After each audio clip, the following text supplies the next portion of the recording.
Okay.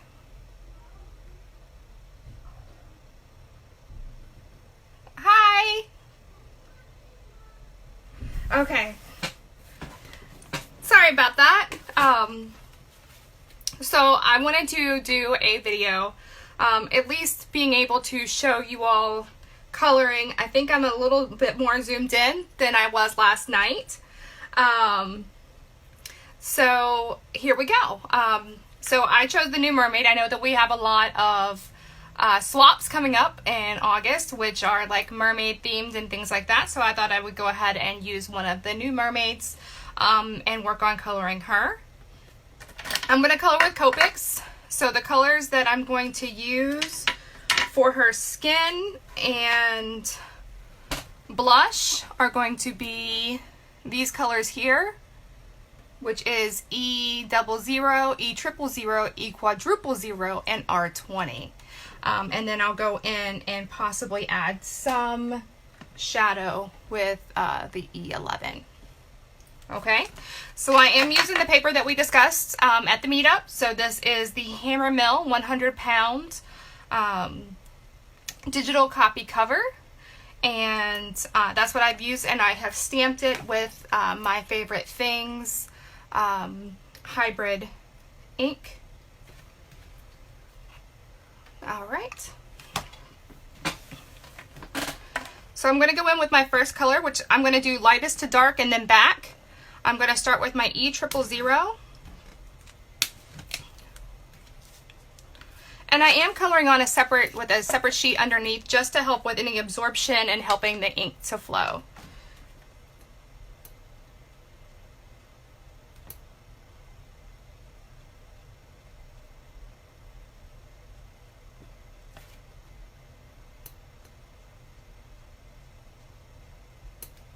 Can everyone see me okay?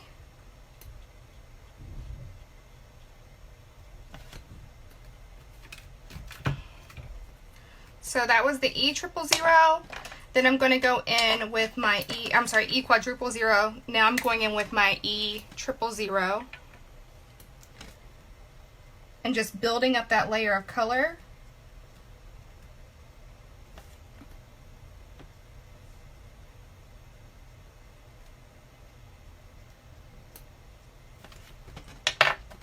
So here it is so far.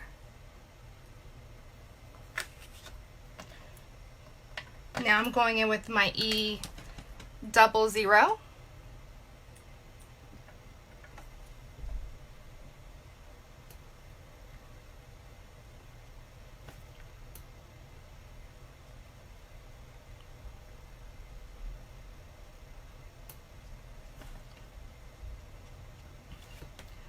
And then the last is going in with a little bit of my E11 for my shadow.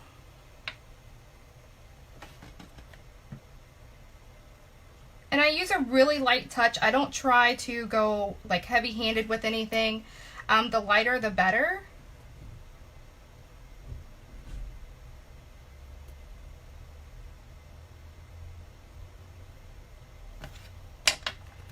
And then I'm going to work my way back down. So back down to the E00.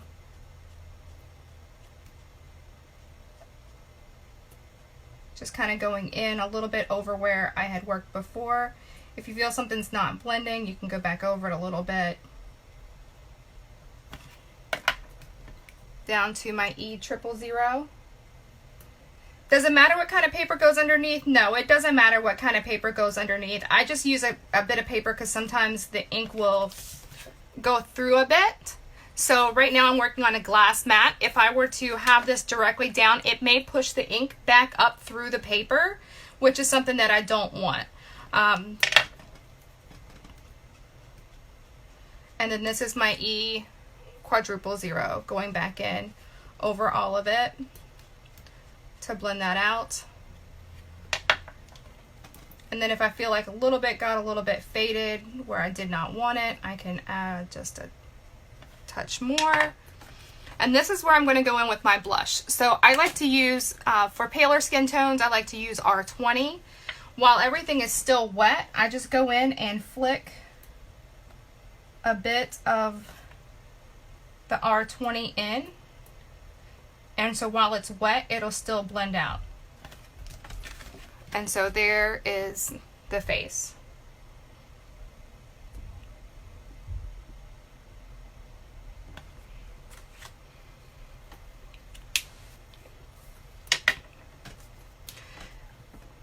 And so now that I've gone through that part, I'm going to work a little bit on the rest of her body. I like to work sections at a time. So I'm going to go in with my E000, and I'm pretty much mapping out with my lightest color where I want my shadows to be. So in this case, I think I want her shadow to be more towards her right side. So I'm going to add a little bit more shadow to her right side. Where her shirt line would be, I'm going to add some more there. And I've just kind of mapped it out where I want it to go. Now going in with my E000. Again, a little bit more.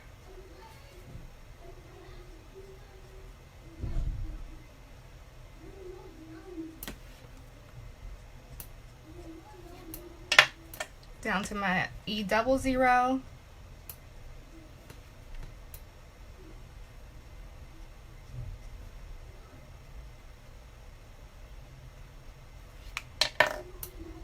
And then I'm going to add my E11 for the shadows.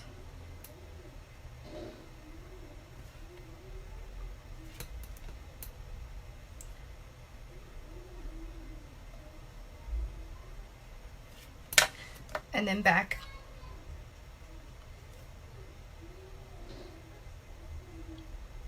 E00. E000.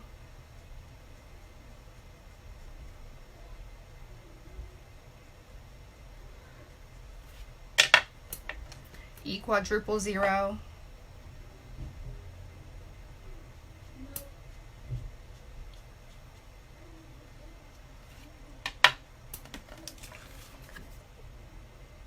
And there we are.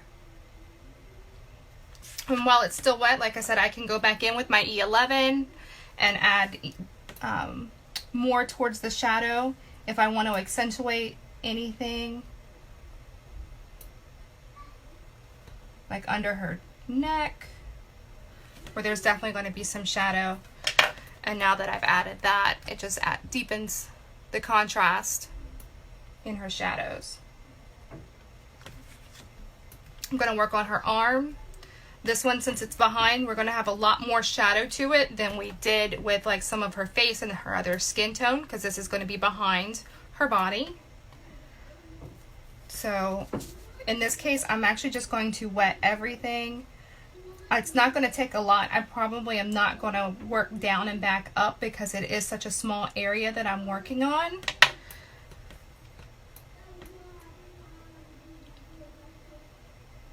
E triple, E double,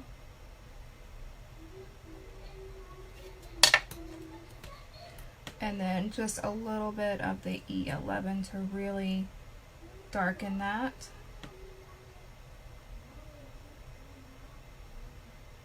And I'm actually going to go back with just a little bit of the double to blend that out. And so there we have the arm.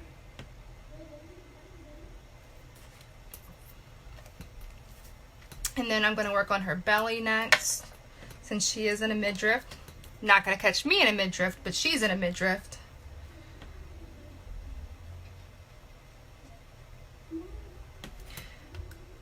So where her fin would come close to her body, again, I'm mapping out where I want my shadows to be. The shadows are going to be more towards the right side because I have more of the color coming in, or the light reflecting down this direction from the way that her body is kind of turned. So again, just mapping out that shadow. You can barely see it because that's the 000 or quadruple 0. Now back to the triple and building up that color.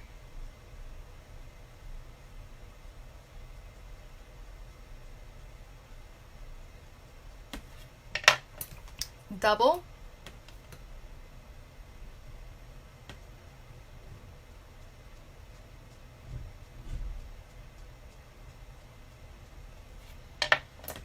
and then some of the E11.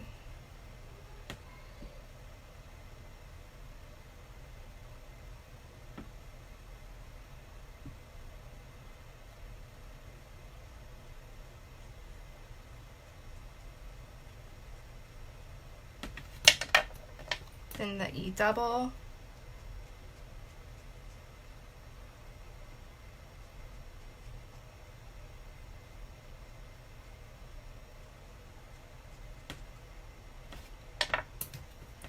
Triple.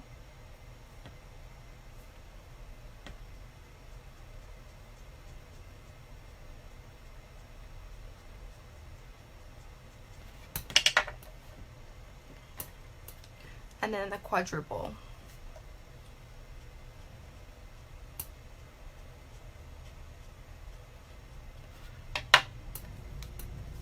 And so here we go with that.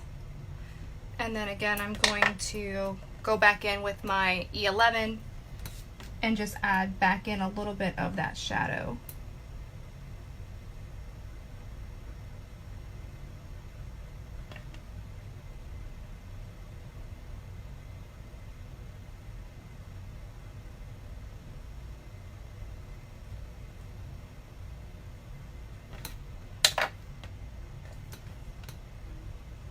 And this is a little bit more double. I feel like this didn't blend as well as I would like it. And there we go.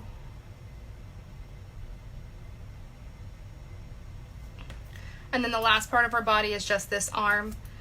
So her arm's kind of turned out a little bit more. So again, when I'm mapping out my shadows, I'm going to really concentrate the shadows more towards the right side.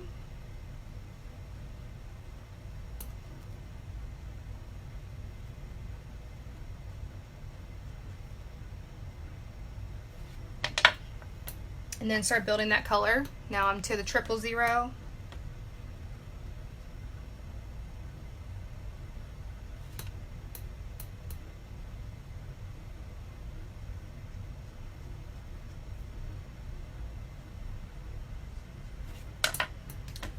Double.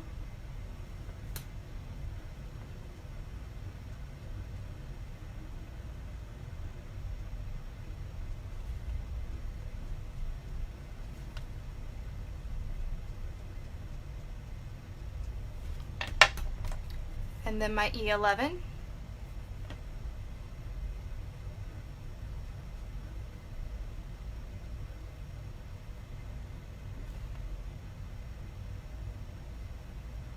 And I'm not trying to make a straight line with this. I try to stagger the edges of the flicks because it'll help for a more even blend, so that when you go back and you blend, you don't end up with a harsh line. So if you can kind of see that they're not straight, they're kind of staggered a bit before I blend them out. And now I'm going to work backwards again, back to my E00.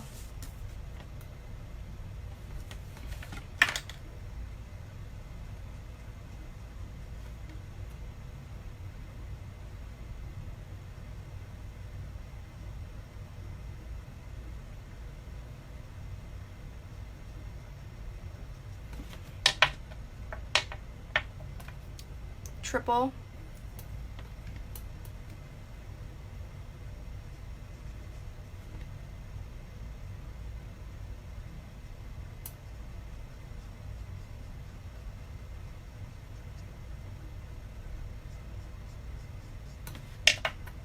Quadruple. Thank you.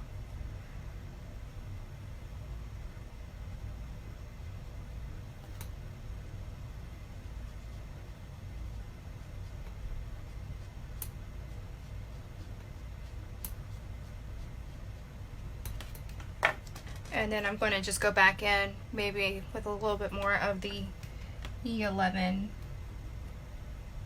to darken those shadows just a bit in some spots.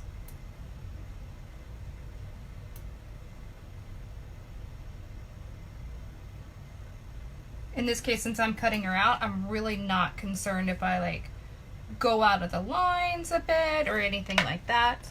A little bit more of the E00.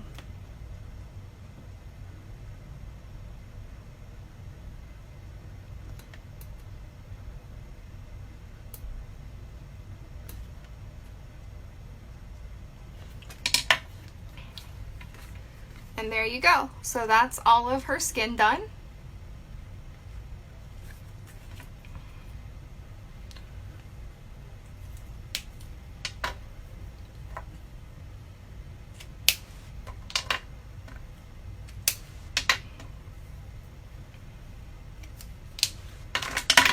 Okay.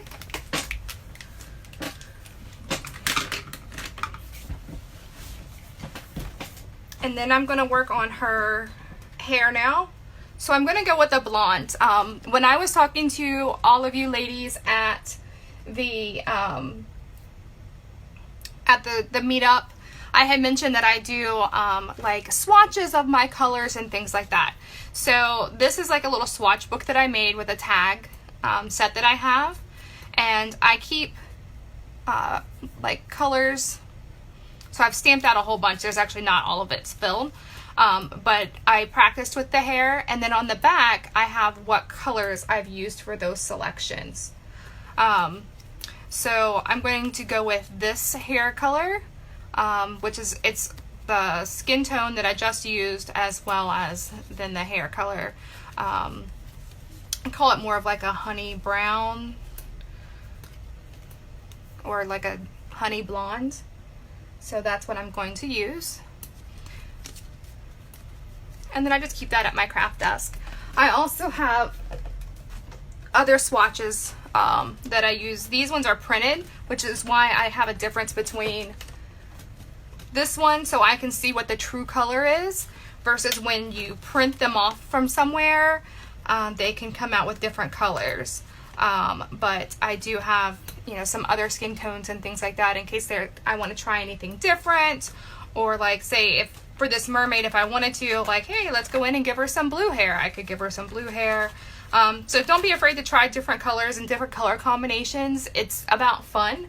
And if you remember my 3 Ps, paper, practice, and patience. So it does take a lot of practice to get the hang of alcohol markers and the way they move, the way that they blend. Excuse me. And so, so just don't be afraid to practice and play. And then I'm going to go in with the colors for the hair here. So the colors that I have are going to be Y00. I've got Y21, Y32, Y26, and then E33. So I'm going to first start with just doing a solid layer of the Y00.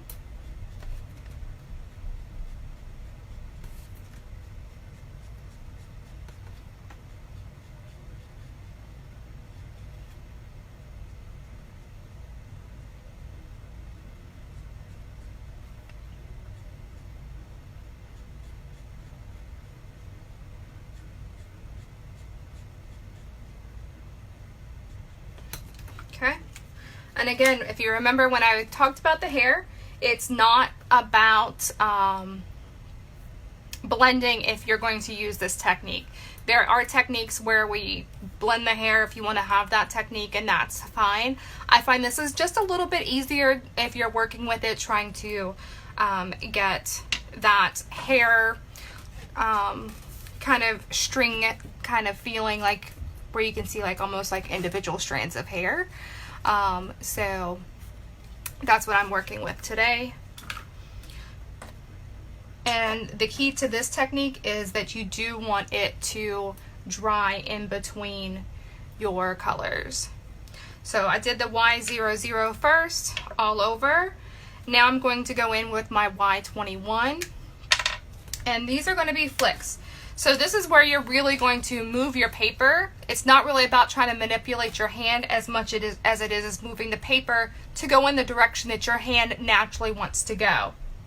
So In this case, you can see that the artist, Julie, has some lines going this direction, some lines going this direction. So you know that that's the flow of the hair. So I'm going to start with some flicks. And I'm a lefty, so I'm going to definitely go in the direction that works easiest for me. Some people may be going the other direction if they're a righty, but when I color, I'm a lefty. Even though I'm ambidextrous, I write and eat with my left. So I'm going to add some over here where I want some of the shadow to be. Again, I'm going to follow the lines, and I'm going to add some flicks. And I want to make sure that you all can see this. Almost vertical with my pen, and very light, allowing those flicks to go into the direction that the hair is going.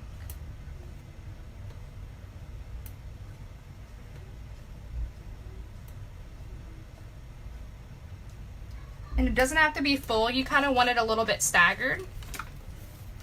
As you can see, her hair kind of flips around. And again, since I go this direction with my pen, I'm going to go in this direction as well with the pen to make some more of the highlight up here, because again, the light's really kind of going down this direction on her, or at least that's how I see it. And then we're going to follow the direction here as well with the hair.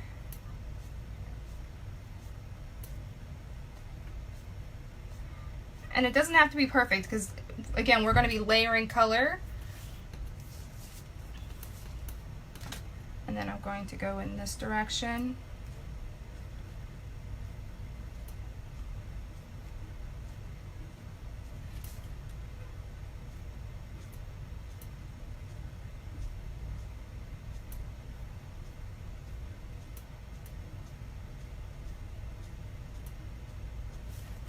And then the same thing with the bottom.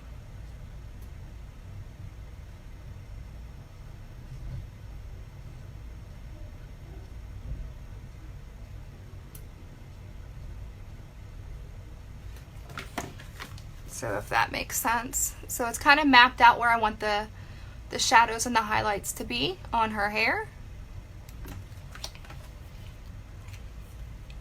And some of them, I forgot to point this out, some of the streaks are just a little bit longer, so some of them may overlap a little bit, and that's fine. That helps with that staggered, more natural appearance of the hair. So some of these have actually crossed each other. If I feel like I don't have enough transition between the two, or that I'm not going to, I can actually still go back in and add more flicks, because again, this is still my base color. But I still have some of that light yellow showing through. The next color that I'm going to go in with is my Y32.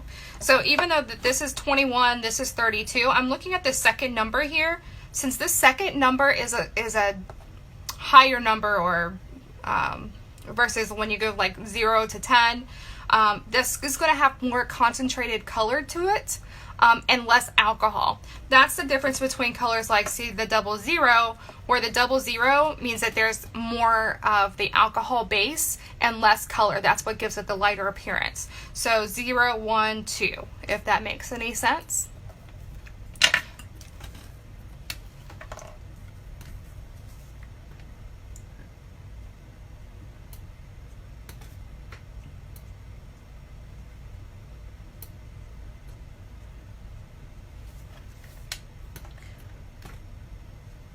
And these strokes are a little bit shorter than the last one, with a random long one here and there. There's not much of a color transition between the 32 and the 21. It's very subtle, but it's there. I think to me it has a little bit more of a oranger tone to it, to give that honey color towards the end.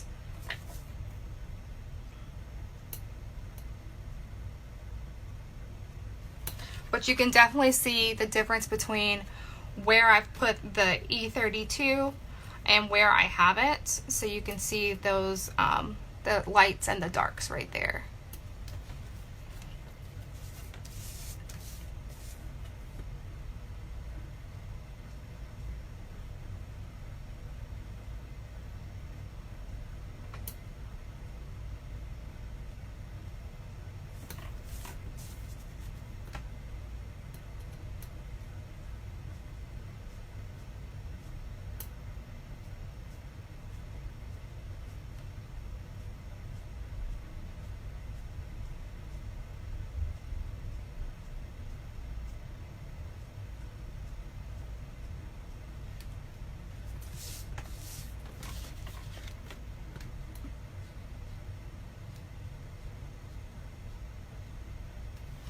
Okay. So that was the Y32. Now I'm going to go in with my Y26.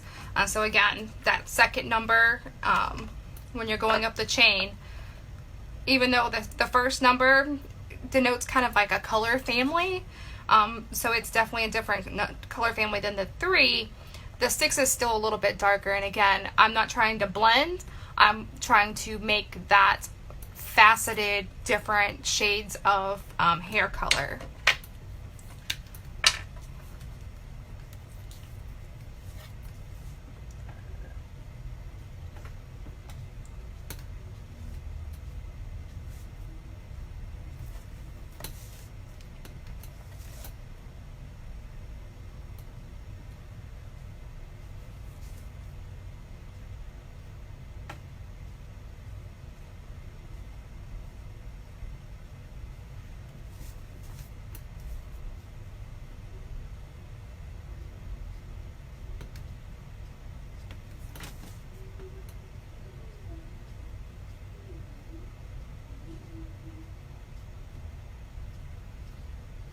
And these are still a little bit shorter than the last one, with that random long color added in. So you can see how that is starting to come, and it almost looks like her hair is bending in a different direction.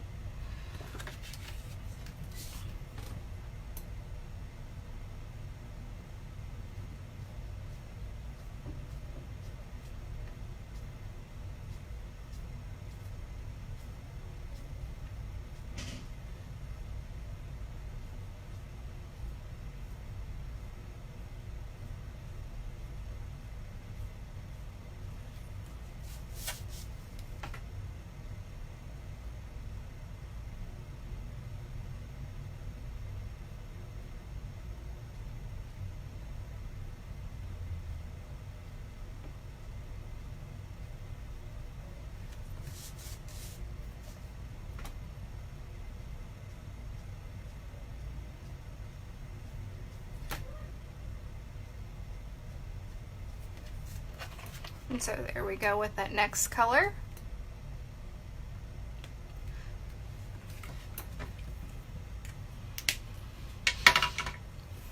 And then the last color that I'm going to add is the E33.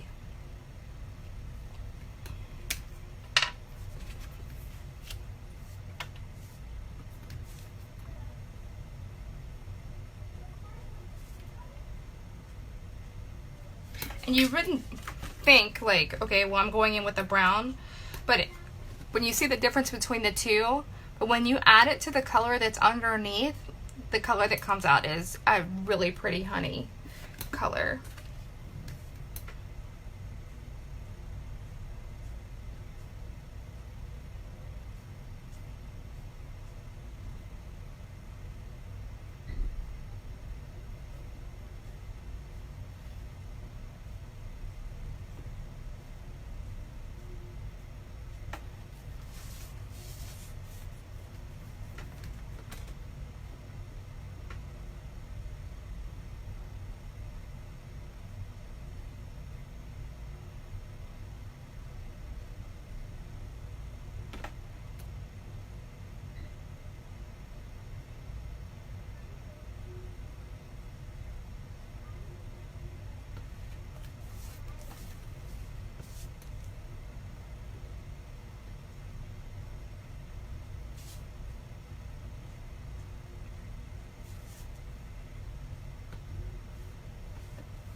And then this is the last section of her.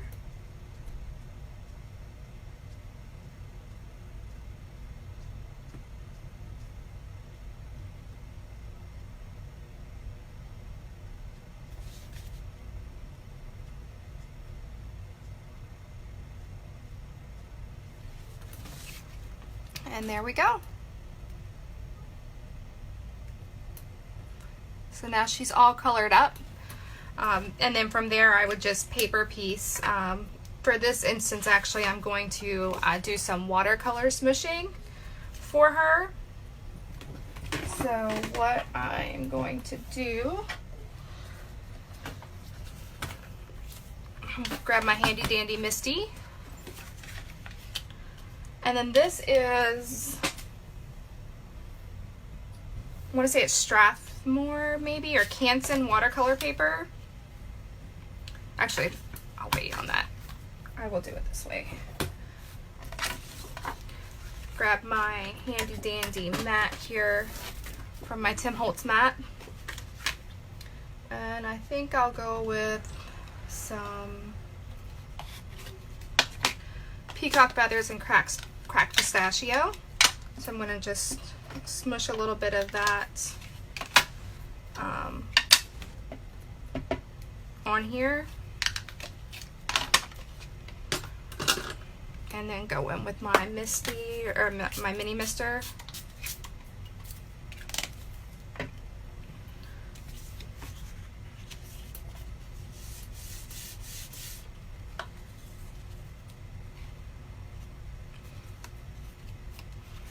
And then lay down some color first.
Wipe that up, and then I need a piece of plastic.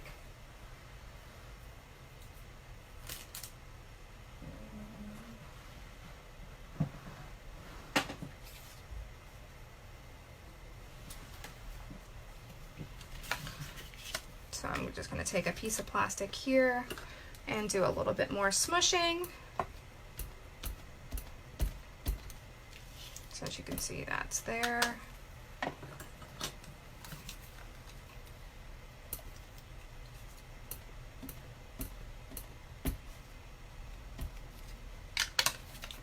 Some more of that.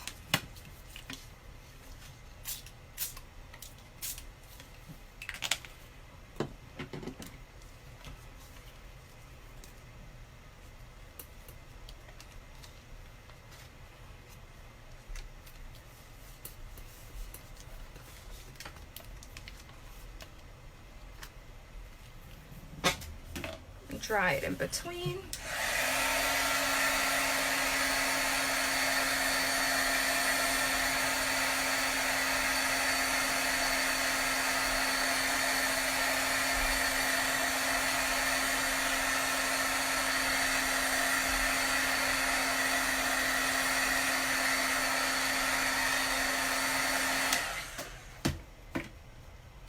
The whiteboard that I'm using, this is actually the new Tim Holtz glass mat, and it comes with a craft sheet already attached to it. Let me see if I can zoom here for you so you can see. So like there's a side over here if I wanted to like scribble some color down and paint with that. And then it comes with a craft sheet and then also the glass. And then, like I said, this is just a piece of plastic that I'm just kind of doing some smushing on.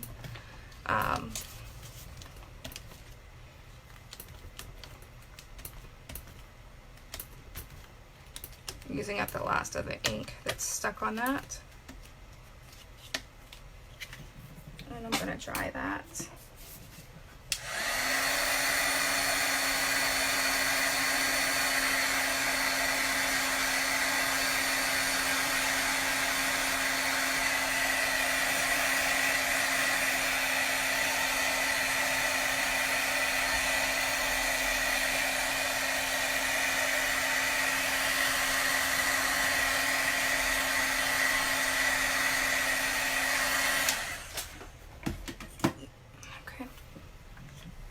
So let me zoom back.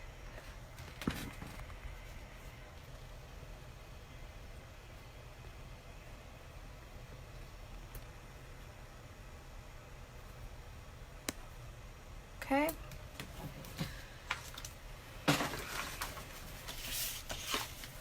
Make sure that that's all clean.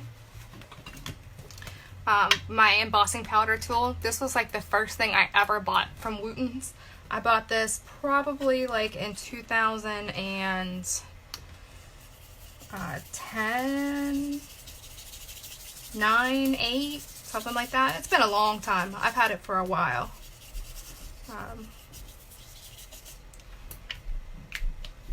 So, just going to stamp that.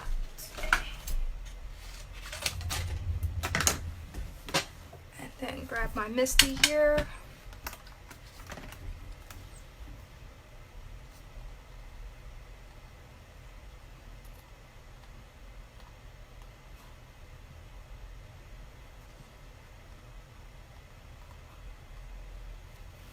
And so what I'm doing in my Misty is just determining where I kind of want her to stamp.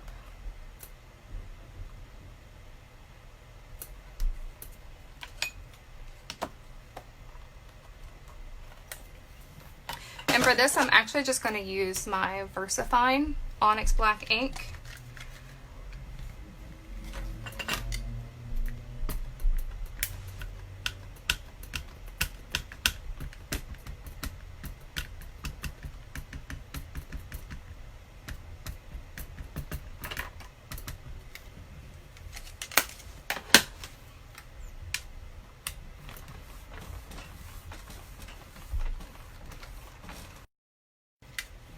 And this is why I love the Misty, because if you don't get a good impression the first time, you can go back in a second time.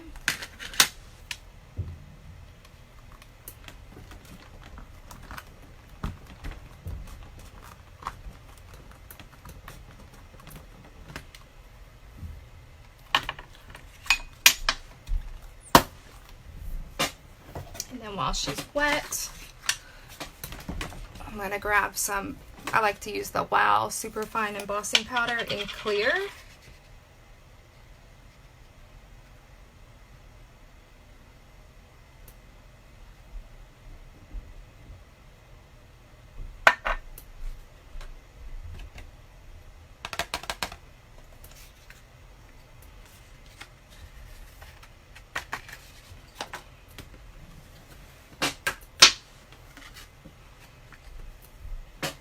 And then where I did not possibly get things dry enough, just using a dry brush to go back in.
And for cutting her out, I'm just cutting like as close to the line, but not really cutting the line as much as possible.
So I have that cut out. Now, I'm not the perfect cutter, or I'm not trying to be the perfect cutter, but what I do is I fake it.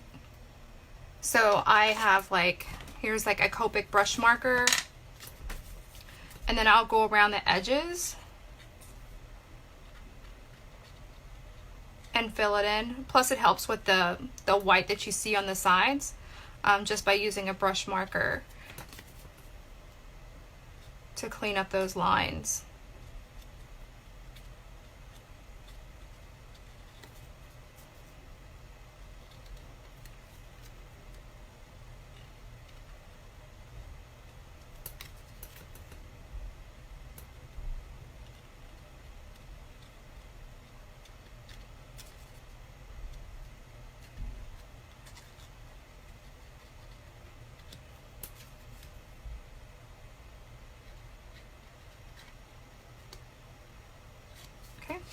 So now that's all nice and cleaned up. And I still have these scraps left, which, you know, I'm not going to waste my scraps. So what I'm going to do with those is I will see if any of those would be big enough to fit her shirt, which looks like that one is. So I'm just going to tack that down. And then I still will also have this additional piece right here, which I will just place right there for her headband.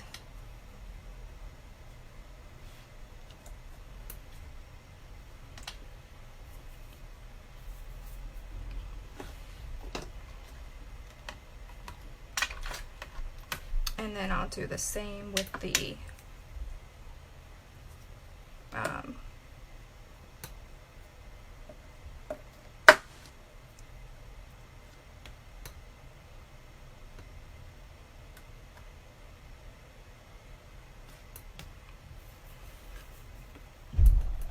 with my VersaFine.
Yep, I had a happy little accident. So I just filled that in.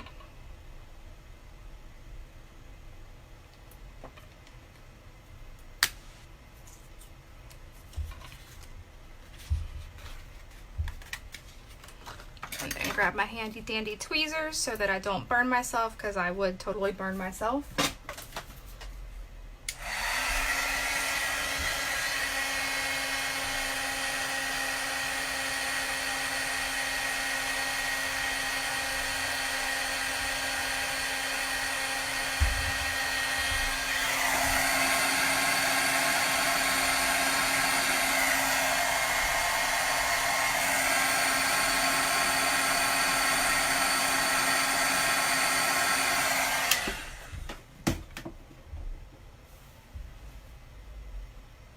Yeah, it is a good way to clean things up on the edges, because I'm telling you, I'm not the best. I've got so many of these markers though, so that I can clean up.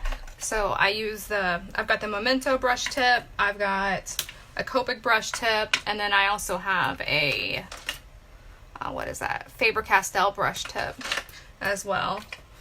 So I always carry one with me when I travel, things like that.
And then I always like to paper piece directly onto the colored piece and then cut everything out together.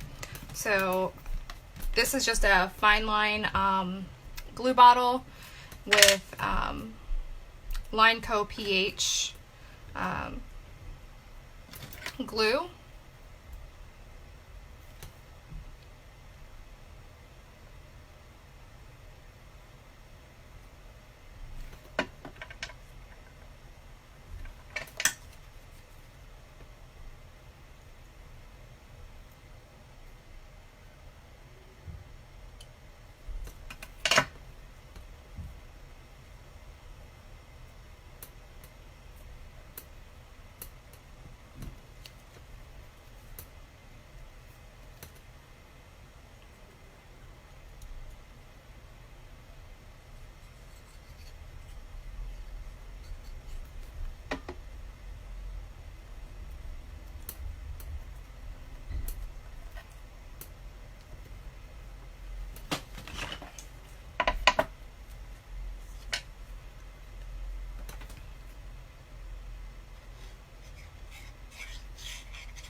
And so there she is.